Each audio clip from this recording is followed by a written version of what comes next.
Hi hello నమస్తే welcome back to our channel. ఎలా ఉన్నారు? అందరూ బాగున్నారా? ఓకే అండి. ఈరోజు మన ఛానల్లో వీడియో అయితే కంటిన్యూ అవుతుంది, చూసేయండి. ఇక్కడ వచ్చేసి ఏంటంటే ఊరికి వెళ్ళాలండి, అందుకనే ఇంకా మార్నింగ్ ఈ పని అంతా చేసేసుకుంటున్నాను. అదిగాక ఆదివారం కాబట్టి మళ్ళీ చర్చికి వెళ్ళాలా, ఇంకా ఇంట్లో పని అంతా కూడా కంప్లీట్ అవ్వాలన్నమాట. ఈరోజు ఫస్ట్ ఆదివారం కాబట్టి మాకు లేట్ అవుతుంది, బల్లారాధన ఉంటుంది. ఇంకా అన్నీ కూడా అండి, బెడ్షీట్లు అన్నీ ఉతికేసుకున్నాను. ఇంకా వచ్చేసరికి ఏంటంటే మళ్ళీ పని ఉంటుంది. మా హస్బెండ్ ఎలా చేస్తారో ఏమో, ఇల్లు అయితే టెన్షన్గా ఉంది, ఎందుకంటే అన్నీ తీస్తారండి. ఇంకా అది తప్పదు కదా. అన్నం కూర అయితే వండుకోలేండి, మామూలుగా టీ పెట్టడానికి అయితే చేసేసుకుంటాడు. మ్యాక్సిమం ఇంట్లో తాగితేనే సాటిస్ఫాక్షన్ అనమాట తనకి. ఇంకా నేను వెళ్తున్నాను కదా, ఇంక ఇవన్నీ శుభ్రంగా చేసి పెట్టుకొని పోతే మనకి కొంచెం సాటిస్ఫాక్షన్గా ఉంటుంది, అంటే హ్యాపీగా ఉంటుంది. మళ్ళీ తిరిగి వచ్చే టైంకి ఎలాగో పని ఉంటుందో ఏమో, ఎంత ఉంటుందో, ఇల్లంతా వాసన వస్తుంది అని చెప్పేసి అదొక భయము. ఇంకా నాకేందంటే ఓసిడి అనమాట, ఎక్కడ వస్తువు అక్కడ ఉండాలి, ఇల్లంతా నీట్గా ఉండాలి అనేది నా మెంటాలిటీ. ఇంకెక్కడైతే గ్యాస్ కూడా క్లీన్ చేస్తున్నానండి. ఇంకా సాటర్డే కూడా క్లీన్ చేసేదాన్ని, కాకపోతే ఆ రోజు ఇంక చేయలేదు. ఈరోజు మొత్తం పని చేసేసుకుందాము ఒకటేసారి, ఇంకా ఉన్న పని అంతా అని చెప్పేసి అనుకుంటున్నాను. ఇంకా బట్టలు కూడా ఇంకా ఆరలేదు సరిగ్గా. ఇంకా ఏం చెప్పానంటే మా హస్బెండ్కి తీయమని చెప్పాను, కనీసం కుర్చీలు అయినా వేయి, నేను వచ్చాక మడతేసుకుంటాను అని చెప్పేసి అన్నానండి. ఇంకా ఆ తర్వాత వచ్చేసి నేను ఇంక ఊరికి ఏమేమి తీసుకెళ్తున్నాను ఏంటి అవన్నీ కూడా ప్యాక్ చేస్తున్నానండి. ఇవన్నీ తీసుకెళ్తున్నాను, పెట్టుకుంటానో లేదో తెలియదు కానీ ఇంకా తప్పదు కదా, తీసుకెళ్ళాలి. మళ్ళీ అక్కడికి వెళ్ళాక హడావుడిగా కావాలంటే ఎవరిస్తారు, అందుకోసమని అన్నీ ప్రిపేర్ చేసుకుంటున్నాను. ఇంకా మా హస్బెండ్ అయితే వదిలేసి వెళ్తుంటే బాధగా ఉందండి, ఎందుకంటే మా పెళ్ళైనాక మేము ఎప్పుడు దూరంగా ఉండలేదు. మెయిన్ వచ్చేసి ఇంకా తప్పదు కదా, ఇంకా ఎప్పుడో ఒకసారే కదా వెళ్ళేది, మళ్ళీ అనుకున్నప్పుడు వెళ్ళలేమని చెప్పేసి ఇంకా నేనైతే పోదాంలే అని డిసైడ్ అయ్యానండి. ఇంకా అమ్మ వాళ్ళతోనే, ఇంకా మా వాళ్ళు అంటే ఫంక్షన్కి రాడు మా హస్బెండ్, అంటే తనకు నచ్చదనమాట. వాళ్ళ ఫంక్షన్కి ఆయన వెళ్తాడు, మా వాళ్ళ ఫంక్షన్కి నేను వెళ్తాను అనమాట, అలా ఉంటుంది వ్యవహారం. ఇంకా తర్వాత శారీ కట్టుకుందాము అంటే నైట్ అని చెప్పాను కదండి ఇంతకు ముందు వీడియోస్లో కూడా, పెళ్ళి నైట్ కాబట్టి మార్నింగ్ డ్రెస్ వేసుకొని ఇంకా ఈవినింగ్ టైంలో శారీ కట్టేసుకుంటే సరిపోతుందని అనుకుంటున్నాను. ఇంకెలా కుదురుతుంది ఏంటి అనేది చూద్దాం నెక్స్ట్.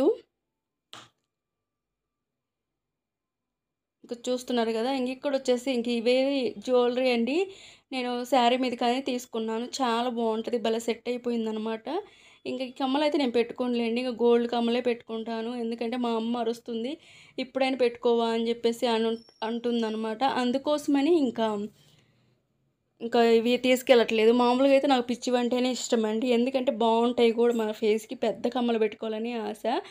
ఇవన్నీ కూడా నా జ్యువెలరీ అండి, ఇంకా కొంచెం ఉన్నాయి అవన్నీ మామూలేలేండి. ఇది వచ్చేసి నేను మీషోలో తీసుకున్నాను, నాకు వచ్చేసి 250 రూపీస్ ఏమో పడిందండి, చాలా బాగుంది, క్వాలిటీ కూడా చాలా బాగా అనిపించింది. ఇది వచ్చేసి నేను మ్యారేజ్కి తీసుకున్నానండి. ఇది ఇప్పటికీ కలర్ చేంజ్ అవ్వలేదు, చాలా అంటే చాలా బాగుందండి. కాకపోతే ఇయర్ సెట్ ఏం రాలేదన్నమాట, అంటే కమ్మల సెట్ ఏం రాలేదన్నమాట దానికి, ఓన్లీ అదొక్కటే 900 పడింది. కానీ ఎక్కువ ప్రైజే, కాకపోతే తప్పదు కదా. ఇంకా తర్వాత ఇవి వచ్చేసి మాటీలు పాపడు బిళ్ళ ఇంకా తీసుకెళ్తున్నాను అనమాట. ఒకవేళ కుదిరితే పెట్టుకుందామని, అంతే, ఇప్పటి వరకు పెట్టుకోలేదండి. అందుకోసమని ఇంకొకసారి ట్రై చేద్దాము అని చెప్పేసి పెట్టుకోవడానికి బాగుంటే, అంటే వీలైతే కుదిరితే పెట్టుకుందాం అని చెప్పేసి అనుకుంటున్నాను అనమాట. నేను ఇంకా శారీ కట్టుకునేది కూడా ఒక వీడియో చేసి పెడతాలేండి. ఇంకా తర్వాత వచ్చేసి ఏంటంటే ఇంకా నైట్ బాగా అలిసిపోయానండి, ఒకటే పని అనమాట. మళ్ళీ ఉదయం చర్చికి వెళ్ళాం కదా, ఆ బట్టలు ఉన్నాయి, అవి కూడా ఉతికేసాను అనమాట. ఇంకా అంట్లు ఎక్కడ పని అక్కడ నీట్గా చేసేసాను. ఎంత పని చేసుకున్నాక నాకైతే భలే టైర్డ్ అయిపోయినట్టు అనిపించింది, కాసేపు రెస్ట్ ఉంటే బాగుండేది అనిపించింది నాకైతే. మళ్ళీ వెంటనే మేము జర్నీ చేయాలి కాబట్టి ఇంకేముందులే, బస్సులో కూర్చుంటే కొంచెం రెస్ట్ అనిపిస్తుందిలే అని చెప్పేసి ఇంకా అనుకుంటున్నాను నేనైతే. ఇంకా చూద్దాం ఎలా ఉంటుందో ఏమో తెలీదు. మా హస్బెండ్ అయితే దూరంగా ఉంటావా నాకు, నేను గుర్తురాను నీకు అని చెప్పేసి అడుగుతున్నారనమాట. నాకేం గుర్తురావాలి, నేను 2 రోజులు రెస్ట్ తీసుకోవాలి ప్రశాంతంగా, ఎప్పుడు ఇంట్లో పని పని పని, నీకు పని చేసి అల్లాడిపోతున్నాను నేను, ఇంకా ఇప్పుడైనా ప్రశాంతంగా ఉండొద్దా, ఇప్పుడు అలా రాను నేను, ఒక వారం తర్వాతే వస్తానని చెప్పేసి అంటున్నాను అనమాట. ఆ తర్వాత వచ్చేసి తనకి ఫుడ్ ప్రిపేర్ చేశానండి నేను. అన్నం అవన్నీ రెడీ చేసేసాను. ఒక సైడ్ వచ్చేసి బంగాళదుంప కర్రీ పెట్టేశాను. ఇంకా కొంచెం వాటర్ వేసాను అనమాట. ఉడికితే చిక్కబడిపోయిద్ది. మళ్ళీ పలుచగా ఉంటే తినరు. ఇంకొక సైడ్ టీ పెట్టేశాను. టీ పెట్టి మా హస్బెండ్‌కి ఫోన్ చేస్తే బయటికి వెళ్ళారనమాట. సండే కాబట్టి. సండే లీవ్ ఉంటదండి. ఇంకా వాళ్ళ ఫ్రెండ్స్ తోటి టీ తాగారంట. అందుకని చెప్పేసి నాకేం వద్దులే అని చెప్పేసి అన్నారు. ఇక్కడైతే పనంతా కంప్లీట్ అయిపోయిందండి. ఆల్మోస్ట్ ఇంక మొత్తం కూడా అయిపోయింది. కాకపోతే కొన్ని ఏందంటే నేను పసుపు, కారం అయి ఉంటాయి కదా! మనం వాడం కదా! వచ్చేసరికి మనం తిరగకపోతే ఇంట్లో బూజు పట్టేసిద్దండి. అందుకోసం అని చెప్పేసి నేను అన్నీ ఫ్రిడ్జ్‌లో పెట్టేసుకొని వెళ్తున్నాను. మా హస్బెండ్‌కి కూడా చెప్తా. ఫ్రిడ్జ్ మర్చిపోయి కూడా ఆఫ్ చేయొద్దు అని చెప్పేసి. ఒక సైడ్ అయితే బ్యాగ్ కూడా సర్దేసుకున్నానండి. సైడ్‌కి తగిలించుకునే బ్యాగ్ ఉంది కానీ అది చినిగిపోయిందనమాట. ఇంక ఇప్పుడేం చూడలేదు నేను అంతకుముందు.